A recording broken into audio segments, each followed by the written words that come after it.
So the kickoff, when did the end time begin? I happen to believe that the end time generation began November 29th, 1947. Here you'll see a photograph of Eliezer Sukenik. This is the man that was given the Dead Sea Scrolls on this particular day, on November 29th, 1947. Jerusalem was divided between the Arab and the Jewish sections or halves, and he received these scrolls through a barbed wire fence that divided it from some Arab Christians of the Syrian Orthodox faith. And they wanted him to evaluate whether they were authentic. So there were two key events on this day, November 29, 1947, that announced the kickoff of the last generation. Here they are. One, Sukenik discovers the Dead Sea Scrolls. Actually, he didn't discover them, but he received them from the Syrian Orthodox Christians.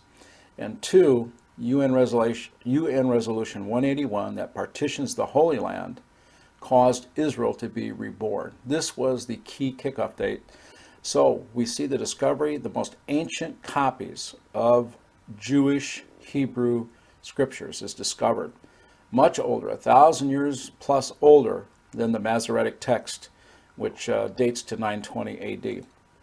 So let's think about it. 2 days later after this event, the Muslims of Aleppo, Syria went on a riot, motivated by their imams who pumped them up because of UN Resolution 181.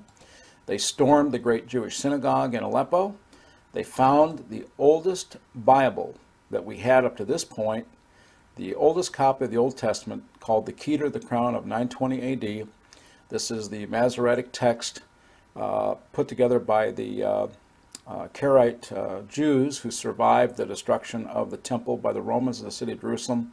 They left and went to Jamnia with their scriptures, and this apparently was the oldest copy of the Old Testament. However, these Muslims did not know that 2 days before that the Dead Sea Scrolls were discovered, and they in fact are the oldest copies of the Old Testament. Every book was discovered at Qumran with the exception of the book of Esther. And the Muslims, when they went on the riot, they tore this old Bible that they found at the great Jewish synagogue called the Keter, the Crown, the oldest copy of the Masoretic text. They tore it at exactly Deuteronomy 28, verse 16, which give the curses, the 28 curses of disobedience to the law.